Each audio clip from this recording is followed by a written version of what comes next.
El cristianismo tiene muchos términos importantes con un significado no solo doctrinal, sino también histórico.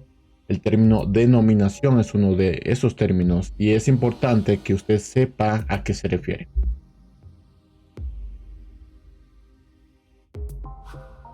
El cristianismo es por lejos la religión más grande del mundo, esperemos que siempre sea así, pero esta religión está dividida en lo que nosotros denominamos denominación. Ahora, ¿qué es una denominación? Básicamente se utiliza la palabra para describir a un subgrupo dentro de un grupo más grande. ¿Y cómo se distingue? Por un nombre, por una identidad, por una tradición, en fin, las congregaciones o iglesias locales se rigen bajo un nombre. Tenemos varias denominaciones, yo diría muchísimas denominaciones, sería muy difícil llegar a nombrarlas a todas.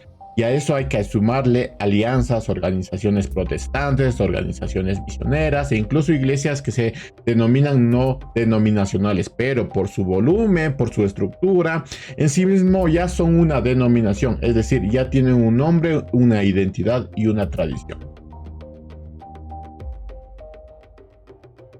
Pero la forma más sencilla, más simple de entender este término es sabiendo que dentro del cristianismo hay varios grupos que se conforman por iglesias pequeñas, iglesias locales, que responden a un solo nombre, a una tradición y a una identidad.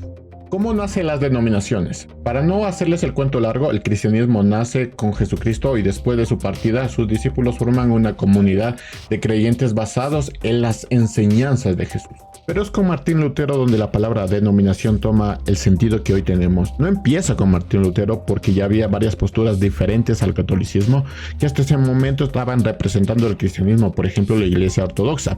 Pero es en el siglo XV y en el siglo XVI donde aparece la iglesia protestante. Después de lo sucedido en estos siglos han aparecido un sinnúmero de denominaciones que comparten muchas cosas entre sí, una de ellas es la historia, pero ya tienen una identidad, una tradición y un propio nombre. Y es en el siglo XIX donde en Estados Unidos se da la aparición de varios movimientos religiosos que por el afán de expandir el evangelio tomaron una identidad propia. Y eso nos lleva a preguntarnos por qué hay tantas denominaciones. Con la aparición del protestantismo surgieron varias figuras como son Martín Lutero, Juan Calvino, entre otros reformadores, pero ellos mismos ya tenían algunas posturas distintas sobre temas importantes en ese momento. Entonces, básicamente, ¿por qué hay tantas denominaciones? La respuesta es porque hay distintas posturas, ya sean insignificantes estas posturas como temas más importantes, más relevantes para el cristianismo. Y a eso hay que añadirle el tema histórico, político, cultural y dónde se encuentra la iglesia. Algunas denominaciones se enfocaron en misiones, otras se enfocaron en labor social, que no es lo mismo que misiones, otras se enfocaron en educación, otras se alejaron del cristianismo histórico y crearon una nueva doctrina, mientras que otras se acercaron demasiado al cristianismo histórico. En fin, podemos decir que el tema central de las denominaciones siempre va a caer en las distintas posturas que se tiene acerca de los mismos términos y también de otros términos que a veces no son ni irrelevantes.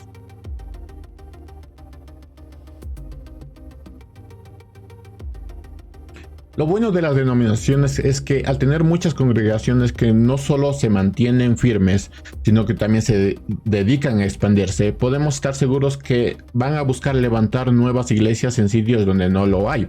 También el enfocarse en temas específicos como las misiones, la labor social, el trabajo social, el cuidado, la instrucción, etcétera, se puede trabajar de una manera más eficiente y así cumplir la gran comisión. Otra cosa que es muy bueno es que las congregaciones pueden estar muy cuidadas y sostenidas por su denominación. No es lo mismo estar en una congregación que pertenece a una denominación a estar una congregación que no tiene una denominación. Hay una estructura, no se empieza de la nada y sin nada, entonces hay un cuidado en cuanto a la nueva congregación, a la nueva iglesia local que está regida, que está cuidada, que está levantada por una denominación. El soporte, el cuidado es muy bueno, además que se tiene la oportunidad de rendir cuentas, lo cual es tremendamente importante. Lo malo de las denominaciones es que algunas no se pueden llamar cristianas. Se separaron tremendamente del cristianismo histórico, de lo que dijo Jesús, de lo que establecieron los discípulos. Aún diciendo que son cristianos, ya no lo son. Entonces hay que tener un poquito de cuidado cuando se busca una iglesia al cual pertenecer. De hecho, hay congregaciones que por la distancia, siendo parte de una denominación, ya no son buenas para congregarse. Otra cosa mala es el hermetismo que hay en algunas denominaciones. Básicamente se trabaja solamente con las congregaciones que pertenecen a la misma denominación. Se pueden relacionar con otras congregaciones, pero se suele trabajar frecuentemente con la misma denominación.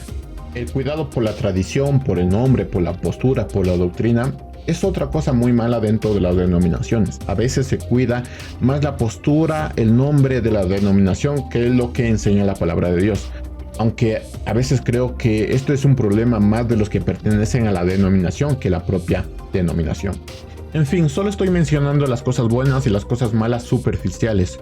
Si usted no ha estudiado el tema, esto le puede introducir un poquito al tema. Otros asuntos más complicados será para otra oportunidad si Dios quiere.